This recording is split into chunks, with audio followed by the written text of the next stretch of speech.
This episode is brought to you by Marvel Studios Echo. All episodes streaming January 9th, only on Hulu and Disney+. Rated TV MALV. Viewer discretion advised. Maya Lopez has betrayed her mentor, the notorious Kingpin. Now on the run, she returns to her hometown to prepare for the biggest fight of her life. Don't miss Marvel Studios' hardest-hitting series yet. An epic 5-episode event. Marvel Studios Echo. All episodes streaming January 9th, only on Hulu and Disney+.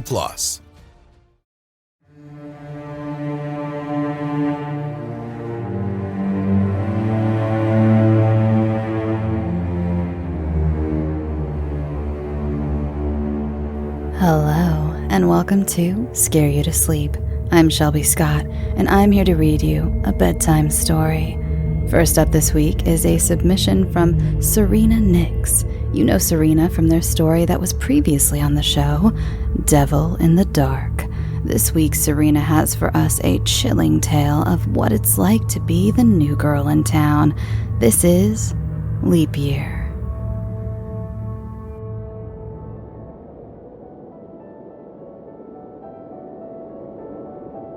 It was colder than any winter Abby could recall. Blue skies had convinced her she could get by without a winter hat or gloves, but she regretted her decision now. She wasn't prepared for the frigid air that left her cheeks red and raw. It was her first winter in Winthrop, a small town in northern Washington. In a town of roughly 500 people, Abby didn't exactly blend in. For starters, she was new. Some of the older locals didn't take kindly to outsiders. She wasn't sure if it was because they assumed she had some sort of agenda or because they simply wanted to keep their town as tight-knit as possible. Abby didn't blame them, though. She knew she was a little rough around the edges. She was naturally loud, but she was working on it. A 35-year-old, unwed, childless, tattooed wanderer who wasn't exactly known for great first impressions. While most locals only saw those traits in her, she was also fiercely loyal. She was a hard worker, a quick learner, and she possessed a natural ability to read people. However her small town felt about her, the feeling wasn't mutual. Abby loved it there. Its old world charm and surrounding rivers were beautiful. Bells drilled into the top of the door jingled loudly, announcing her entrance to the diner. She welcomed the blast of warm air rescuing her from the Arctic tundra she had just walked through to get there. An older man sitting at the bar glanced up at her and met her eye, then turned his attention back to his black coffee and newspaper. The front page was a story covering the upcoming leap year celebration. Apparently, it was something of a tradition around these parts. Abby walked straight through the lobby, passing a family seated in a booth. The father was on his phone, swiping through some social media app. The mother cutting small pieces of a happy-faced pancake covered in whipped cream for their daughter. Oh, to be as happy as the curly-haired little girl who seemed to have whipped cream everywhere but her mouth. But Abby smiled at her as she made her way to the back room. "Hey, Beth. Busy day out there?" Abby said, laying the sarcasm on thick. She took off her coat, and Beth tossed her an apron. It smelled almost sickly sweet from the syrup that wouldn't come out, regardless of how many times the apron was washed. "Yeah, I've made about $9 whole in tips. I think people are busy getting ready for tomorrow's festivities," Beth said excitedly. She was practically giddy about it. "Yeah, I got the letter. I wasn't sure if I would go, but from the sounds of it, I'd be the only person in town staying home." Abby talked as she washed her hands, getting ready to start her shift. "I'm already the new girl, and I want to seem uninvolved, too." Beth had already taken off her apron, separated her tip money, and was putting her coat on. Unlike Abby, Beth was smart enough to have worn a hat and gloves this morning. "You have to go! They only happen on leap year, so if you skip it, you won't get to be a part of one for another 4 years. Consider it an initiation. Nobody's considered a local until they get to experience the celebration," Beth insisted. All right. Don't be surprised if I sit close to you most of the night," Abby told her. She didn't tell her, however, that she was already coming up with excuses in her head to leave the event early. Beth was a godsend. She was born and raised in the small town, all 24 years of her life. She had treated Abby like a friend from day one, which was more than she could say from anyone else in the town. She was rail thin, and her long arms and legs left her a little lanky. Her eyes were almost unnaturally large and piercing blue, peeking from behind a short, dark bob. Her parents owned the diner, and she had been helping out long before she was legally employed. She was far more innocent than Abby, but that surely wasn't a flaw. Abby was glad Beth's childhood was less traumatic than her own. Between the thought of Beth's childhood and the smell of syrup and stale coffee wafting in from the kitchen, Abby found herself thinking of her youth. Her sticky, syrupy, 5-year-old hands as she made her own breakfast. She thought about her mother, too hungover to parent. Her mother was a large reason she chose to have no children of her own. They had far too much in common. The jingling of the bells on the front door brought Abby back to reality. She cleared her throat, dropped a pen and pad of paper into her apron pocket, and headed to greet her first customer of the day. Her shift went on just as Beth's had. She fared a little better and left with a whopping $22. Almost every customer had mentioned the festivities scheduled for the following day. She recognized most of them, and they her. The old man at the bar when she arrived was Curtis. You could count on him at 9:30 a.m. sharp, with a newspaper folded under his arm and a request for black coffee. He knew it would cost him $2.79, and he had exact change every day. A man of few words, Abby was sure she'd never seen him smile. The idea of him participating in what was supposed to be a celebration was almost comical. She exchanged a few words with Julian, the man responsible for the night shift at the diner, took off her apron, and geared up for her freezing walk home. The letter inviting Abby to the leap year celebration was originally tossed aside without a second thought. Upon realizing what a major event this apparently was, she decided she should actually read the thing. Abby made herself a martini before settling in. She was out of vermouth and olives and martini glasses, for that matter, so a rocks glass with room temperature vodka would have to do. She plopped down onto her oversized love seat and grabbed the letter off her side table. It read, "Hi, neighbor. It's time again for our leap year celebration. I know you've all been waiting patiently over the last 4 years, and I can assure you it's worth the wait. Directions to the gathering are always the same. This year we will be meeting at the Observatory Inn. We will walk to the gathering area together as a community, and festivities will kick off at 9 p.m. Thank you all for your participation and dedication to our small community. Mayor LaPlante." Oh, great. A late-night walk on a numbingly cold evening, Abby thought to herself. She had heard people talking of preparing for tomorrow, but wasn't exactly sure what needed to be done. She sipped her sad excuse for a martini and figured people must be stocking up on hand warmers and digging their snowsuits out of storage.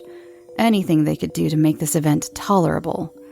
She wasn't looking forward to it, but Beth made it sound like she couldn't miss out. Abby began to doze off where she sat. She dreamt of blizzards and cigarette burns, bleak, intense colds, and blistering, stinging hots. Her subconscious painted pictures on the inside of her eyelids. She saw her mother in a flowing sundress. She was twirling in the kitchen like the most graceful ballerina you've ever seen. Her mouth in a wide, sparkling smile. She could feel her inviting warmth and moved closer, closing the gap between her and her mother. With every twirl, her mother transformed. The wide smile became a straight line. Her lips were thin now and pulled back, revealing her teeth. Twirl. The brightness in her eyes dimmed until they were nothing but glossed over pupils staring upwards into nothingness. Twirl. Once rosy cheeks now sat sunken and blue. Twirl. The gap between her and her mother completely closed. Little Abby sat at the feet of what now resembled a skeleton covered tightly in pale blue skin. The sundress hung off her remains, and the twirling slowed to a stop. Young Abby stared up into the unfocused eyes of what used to be her mother. Her mother's skeletal mouth didn't move, but she still heard her voice whispering in her ear. "I'll see you soon, my love." Abby jolted straight up on the couch. Her hair was matted with sweat, and she felt the sickly, bitter taste of bile rising in her throat. She threw her legs over the side of the couch and managed to heave onto the floor, missing the upholstery. She dreamt of her mother often, and she was almost always as Abby remembered. The shell of a person. Still, she couldn't shake the feeling this dream was some sort of warning. She had several hours to kill before she was scheduled to meet at the inn. She would use that time to clean her floor and find as many warm layers as possible. "Beth!" Abby shouted, waving her arm to get Beth's attention. She could see her across the parking lot of the Observatory Inn. Beth looked over her shoulder and waved her long arm back. "You made it! You'll be so glad you came. There's really nothing like it," Beth promised. Abby couldn't tell if it was genuine excitement or nerves from the unexpected, but she was actually starting to look forward to the evening ahead. It seemed warmer today, but this time she wouldn't be caught without a hat. As the parking lot filled, she couldn't help but notice how many people were there. Nearly the entire town. Curtis, the old man from the diner, Julian, the night shift server, even Mayor LaPlante. The trickle of people was starting to slow down when the bells began. Normally, the ringing was saved for Sundays. As church doors opened, thunderous bells reminded us heathens who chose to stay home of our choice of eternal damnation. As the bells echoed through the main part of town, the buzz of everyone coming together hushed and came to a complete silence. Hundreds of people were in attendance, but not a single one was making noise. Abby wasn't sure what she was supposed to be doing, so she followed suit and kept her mouth shut, as eerie as the whole thing was. The bells went on for about 30 seconds. Once they stopped, the walking began. Still in absolute silence, Mayor LaPlante led the town down the main street. Everyone walked together towards the park that sat behind the bank and bakery. Abby looked around for some sort of direction, but came up with nothing. Everyone seemed to have their eyes upward and shoulders back, walking in time. She couldn't help but feel like cattle being led to the slaughter. As the crowd entered the park, Abby realized it looked slightly off. The entrance was normal. A giant lattice arbor was covered in dead ivy and opened into a large circular grassy field. On every side were park benches and streetlights, surrounded by dirt patches that would grow beautiful flowers come spring. Many people in the crowd spent their summers picnicking there with their families. The part that seemed different to Abby was a trail directly across from the arbor. The mayor was leading them all across the grassy field, but she could swear there had never been a trail there before. "Where are we going?" Abby whispered quietly to Beth. There was no response, verbal or otherwise. Beth didn't so much as move her eyes in Abby's direction. She thought about turning back, but the crowd looked like a sea of people behind her. She wasn't sure she could fight her way through them and didn't want to cause a scene.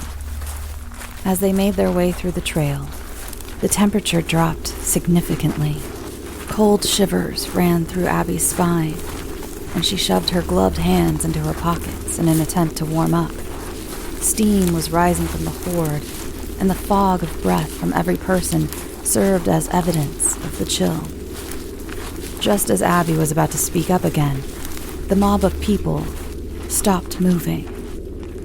At the front of the pack, Mère LaPlante grabbed the hand of the person to her right, and they began to move in a single file line. This worked its way back through the entire crowd.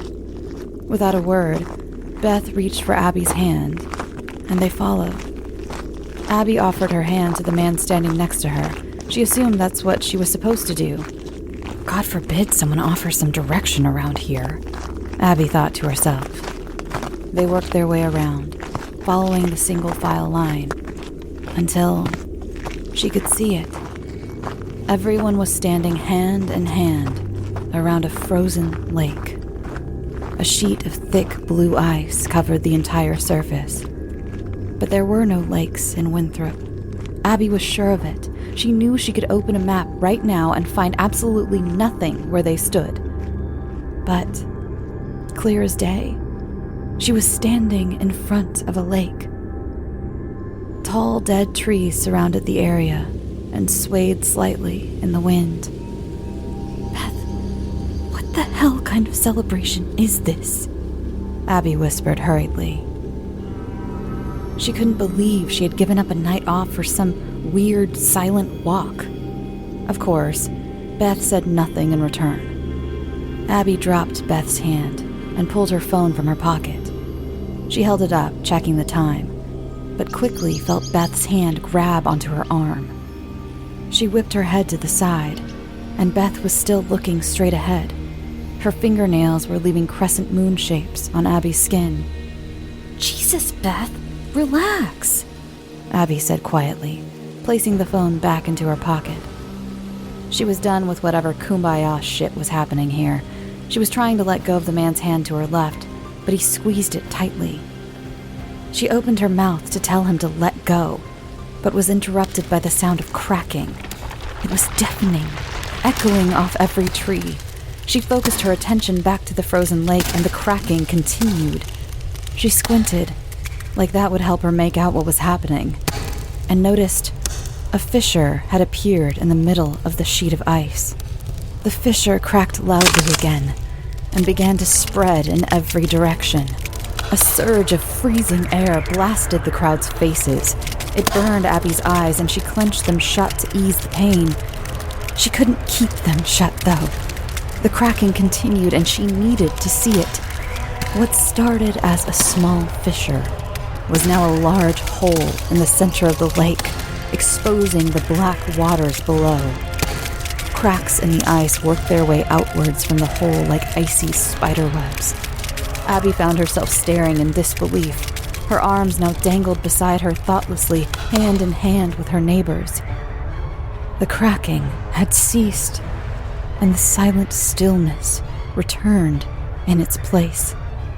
Abby began to lean forward, hoping to get a better understanding of what she was seeing, when something appeared out of the hole.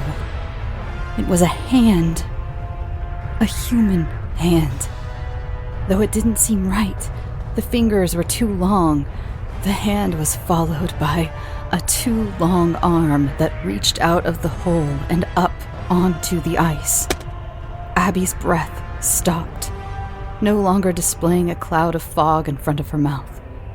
"What the fuck?" she squeaked out. She was crying now, but no one could tell. The tears were freezing the moment they hit her cheek. She watched in horror while her body was deciding on fight or flight. For now, her feet were glued to the icy ground beneath them. She felt like she was in a movie. This couldn't be real. The arm from the lake was met with another. Both hands planted on the ice now, sharp elbows pointing up. The monster pushed upwards to pull itself from the water to the icy sheet surrounding it. It was a woman. Her hair was white and long. It fell down her back, stringy and wet. She was hunched forward, and her limbs were a little too long to look natural. An endless, black, tattered dress hung from her body and trailed backwards, spilling into the lake behind her. Her skin was beyond pale and sagged from her bones. She was gaunt and appeared impossibly old. The hag just stood there, her humpback protruding as she waited for something. This was no celebration. This was a ritual, and Abby was not going to be a part of it. Her hands were held tightly by Beth and the man to the left of her, but Abby began to thrash. She stepped backwards and used her body weight to try to free herself. "Let me go, you fucking psychos!" she hissed. Isn't it beautiful? It gets better. Just watch. Beth finally whispered. She never looked at Abby. She couldn't take her eyes off this nightmare unfolding in front of them. "No! Let me go!" Abby was screaming now. She felt desperate, like an animal in a trap. Her eyes darted around for anyone who would help. But everyone seemed overjoyed with the scene. She saw the family from the diner across from her. The little girl with the whipped cream face was staring ahead in awe, her parents grinning on either side of her. Even old man Curtis was standing there with a wide smile across his face. The old woman from the lake unfolded her long arms outward, her palms and sharp fingers facing up. Unable to free her hands, Abby leaned to her left and bit down on the arm of the man next to her. She clenched her teeth hard until the flesh opened up inside her mouth. She tasted pennies, and the man released her hand to jerk his arm away. Abby quickly turned her head to the right and bit down on Beth's arm now. She was furious with Beth. She would never forgive herself for befriending someone so vile. Her anger resonated through her bite, and she ended up with a mouthful of Beth's flesh. Beth jerked her arm away in pain, leaving Abby unrestrained. She spun around to run back down the trail, spitting Beth's chewed piece of arm to the ground. She wasn't looking back, not even when the humming began. The entire town was expelling this single low note, holding hands and smiling like they hadn't just witnessed a monster appear from the bottom of a frozen lake. Abby was running back down the trail that would lead to the park they had entered from. The humming chased her all the while. The trail was winding and seemed longer than it had on its way in. She kept pushing her body far beyond its limits. Her chest was on fire from sucking in the freezing air as she ran. Her legs aching, she forced them up and down as quickly as she possibly could. A clearing up ahead told her she was nearing the park. She would run from the park to the observatory inn, get in her car, and never look back. Starting over wasn't new for her. She could do it again. She willed herself to keep running. It felt like miles now, but she was closing in on the clearing. Her tears were now tears of joy as she crossed the threshold and felt a small sense of relief. For a moment, at least, she wanted to hold on to that feeling. But her spirits were cut down when the clearing didn't open up to the park she was expecting. Instead, it was the lake again. The same lake with the same gangly, wet hag standing in the middle of the ice. Abby turned to run again, but the chain of townsfolk had now closed hands again, leaving her in the middle of the circle. Still humming, the circle began to step forward. As the circle got smaller, she tried fighting her way back through, but the crowd was too thick. The sea of people that had marched them all into this mess was a sea she could not escape. "Please, let me go. I'll leave. I won't come back. I promise. Just let me go." Abby begged the crowd around her. They couldn't hear her over their incessant humming. Or they simply didn't care. The circle was closing in around her, and Abby was being pushed towards the waiting arms of the lake monster. Every step brought her closer to her own sacrifice. She scratched and punched and kicked, but it was useless. She couldn't make her way through an entire town of people. She was steps away now, and her terror gave way to some sick sense of acceptance. Her heaving sobs now turned to guttural laughter.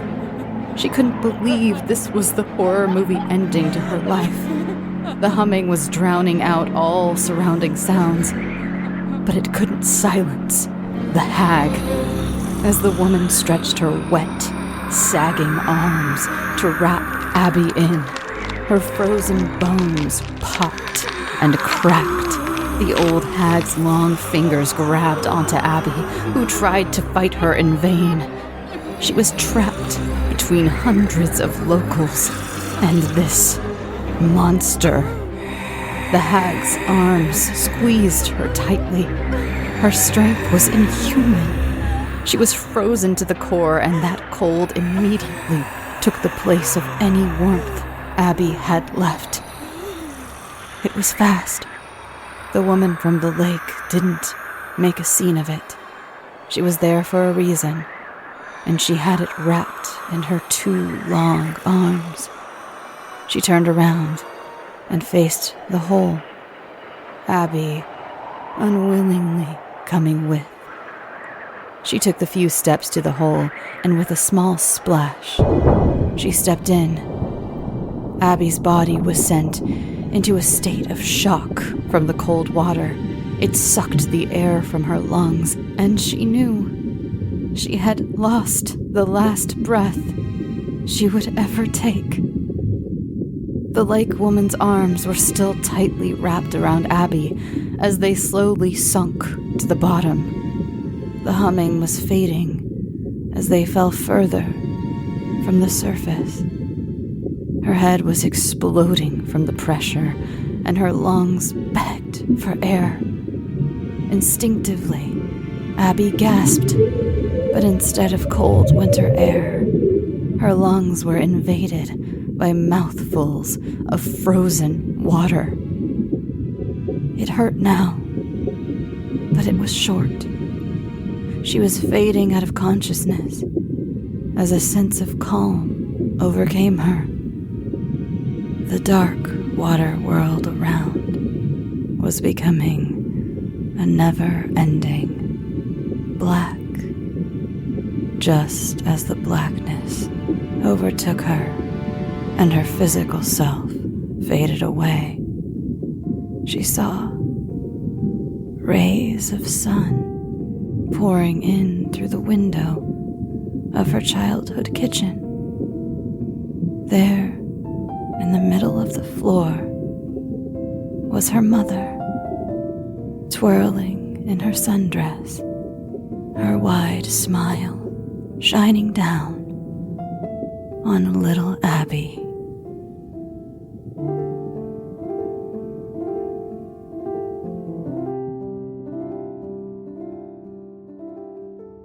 Hey there, it's the new year. You've got mood boards and resolutions, and work is back in full swing, and you don't need any extra stress in your life. And Factor's ready-to-eat meal delivery takes the stress out of meal planning and sets you up for success in the new year. Skip the grocery stores, prep work, and cooking fatigue. Instead, get chef-crafted, dietitian-approved meals delivered right to your door, with over 35 meals to choose from per week, including options like keto, calorie smart, vegan plus veggie, and more. Plus over 55 weekly add-ons. You'll have a ton of nutritious and flavorful options to kickstart your resolutions. Forget frantic lunch preps and rush dinners. Factor's 2-minute meals are your secret weapon in the new year. Fuel up fast with restaurant-quality meals, all delivered right to your door. Factor now offers loads of snack options like breakfast, smoothies, juices, snacks, and more to keep me going no matter what's on the schedule. Skip the overpriced takeout trap.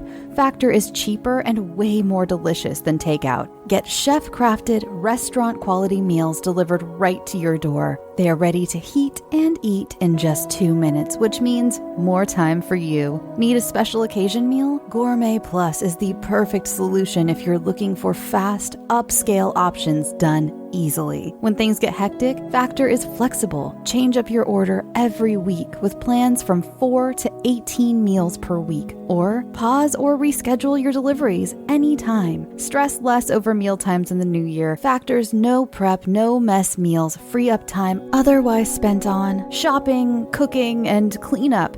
No more wasting time in the kitchen. Not only does Factor offer fast, simple solutions when I'm too busy to cook, they also help me stay on top of my goals. With offerings like Protein Plus and Keto, I can stay on track. This is definitely going to come in handy for my New Year's goals. Factor has everything I need for a week of flavorful, nutritious eats. In addition to ready-to-eat meals, they have cold-pressed juices, smoothies, energy bites, extra protein, veggie sides, and more to keep me energized during frantic times. Head to factormeals.com/scareyoutosleep50 and use code scareyoutosleep50 to get 50% off. That's code scareyoutosleep50 at factormeals.com.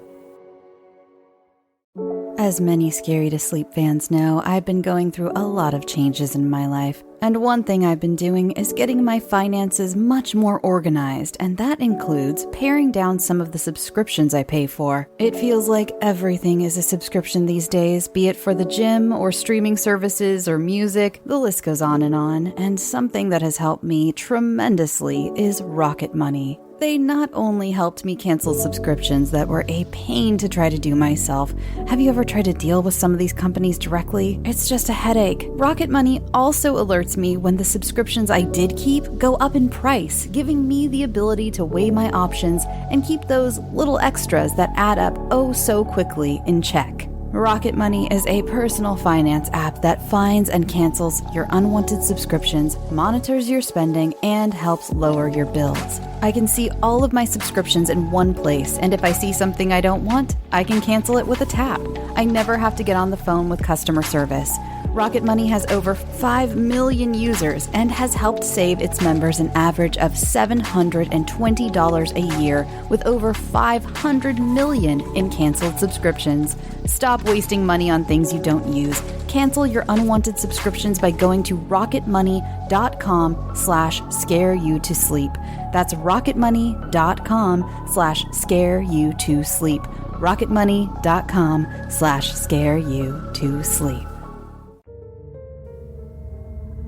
And a small treat I have for you tonight.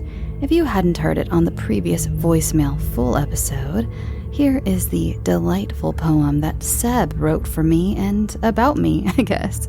I just had to share it here as well as with a cleaner recording because, well, it tickles me to death. Here is Goodnight, Shelby. The writer stands inside her home, her kitchen filled with smells of scones and fresh-baked bread, all while her head fills to the brim with horror. But neither does she flinch nor cry, for frightening things she loves to pry from books and forums, can't ignore 'em 'cause they never bore her. Monsters, crimes, cookies, and pies, a healthy ratio of treats and demise have lured her into pleasant bliss, but oh dear miss, be wary. Your fondness for all things dark and gory have landed you in your own horror story, so sleep with a light to protect you tonight from my thousands of eyes always staring. Good night, Shelby. You won't see me, but I'll be seeing you. Thanks for listening, and thank you to both my authors, Sarena Nix and Seb. Thank you so much for your submissions, and you can follow the show on Twitter, Instagram, Facebook, all at Scare You to Sleep. You can follow me personally on Twitter and Instagram at Shelby B. Scott, and please go check out my other show, Historic Hangouts. There's a new episode out. We just previously did a 2-parter, and this week is a 1-parter on Hamburger Hamlet. And as you'll see in the description for that episode, I forgot we were going to record and got a little bit tipsy before we recorded. So I'm a little bit silly in this episode. So go check out Historic Hangouts. You can get that wherever you get your podcasts. And for both shows, remember you can always leave reviews on Spotify. Also, you can rate and review everywhere, but I tend to look at these Spotify reviews. Those have been fun to see and comb through, so I appreciate everyone who's been doing that. You can do that for both shows. And if you would like to submit a story for me to work my Scare You to Sleep magic on, you can send it to scareyoutosleep@gmail.com. You can also join the Patreon for as little as $1 a month for ad-free episodes. Yes, okay. And I believe that's all the housekeeping. I don't think I have any announcements. I have a very, very exciting meeting coming up on Tuesday, so I may have an announcement soon. Fingers crossed. Send me all your good luck vibes, please, because I have something that I want to get off the ground that I am going to be pitching on Tuesday, and I'm really excited about it. So seriously, send me all your good luck vibes. Knock on wood for me. Tweet at Bloody Disgusting and tell them whatever this is, I want it. Don't do that. I don't know. That might be too much. But yeah, just send me good luck vibes. And let's see. Oh, and this week, I was invited to a screening of The Blackening, which is one of the funniest movies I've ever seen. And on top of that, it's a really solid horror movie. If I was under the impression from some of the trailers or the little bits I'd seen that it was going to be kind of scary movie-esque, and it's not. It's really funny. Again, it's like a solid horror movie. Kept me on the edge of my seat.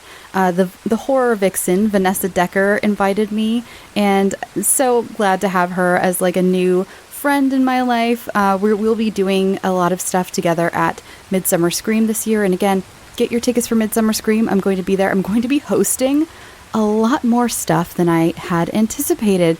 So there's going to be some fun stuff. I don't know if I can announce it yet, but I will be judging a contest there. And yes, and I'm going to dress up and it's going to be great. So please come down to Midsummer Scream. It's going to be a blast. And again, with Vanessa, the horror vixen, and my buddy Prince from the Nightlight podcast, we're going to be judging something and hosting some things, and I'm going to be on some panels. Well, one of them has already been announced. The Internet Urban Legends panel with John Grills, Trevor Henderson, and Pacific Obadiah. So that's going to be so much fun. And what else? I think those are all my like little announcements. On to my ramble, which I don't think I'm going to ramble too much this week, but I will tell you I baked this week. I made shortbread cookies, just basic shortbread with, I melted some chocolate and just like spooned the chocolate over the top, popped them in the fridge. Oh, God. It's so simple. Can't get any. By the way, if anyone has a favorite shortbread recipe, I would love it. I combed through so many and there are so many different recipes. It's such a simple recipe, and I think that's why there are so many variations, and that's why I got kind of intimidated. I ended up picking the King Arthur, I believe, recipe, the King Arthur flour recipe.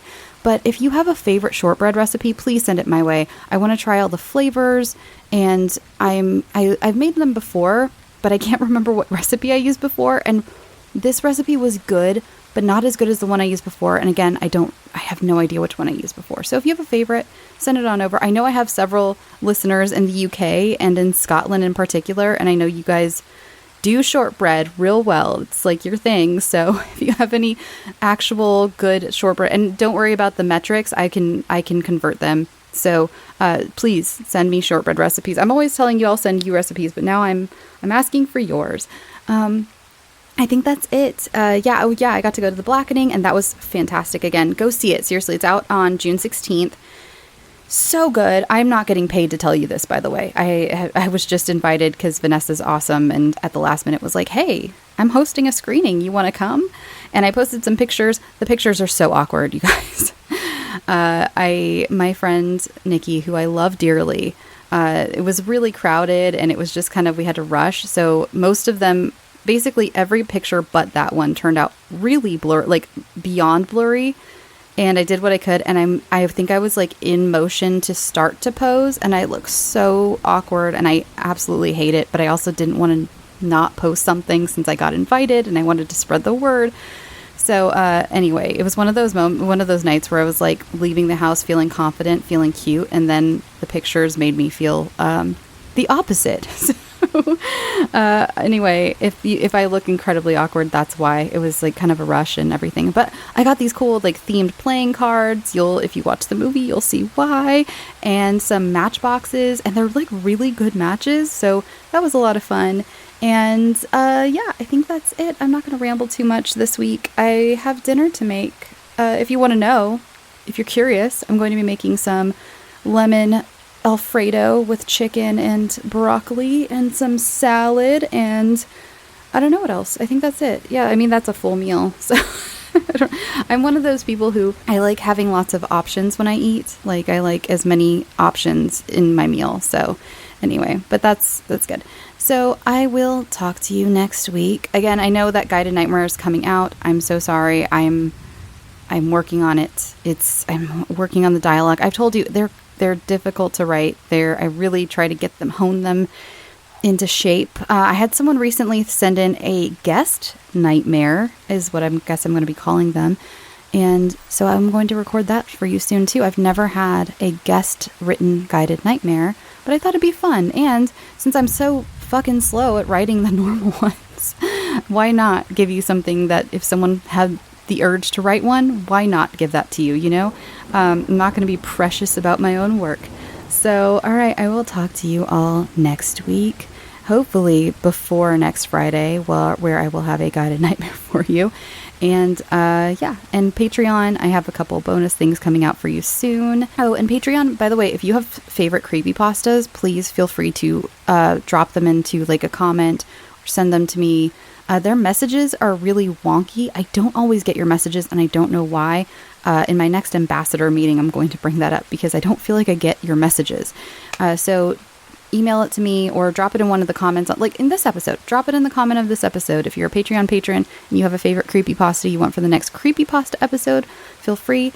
And I'm going to be doing a video for you soon as well, Patreon. Okay, that's enough. I love you. Go get some sleep. Sweet dreams.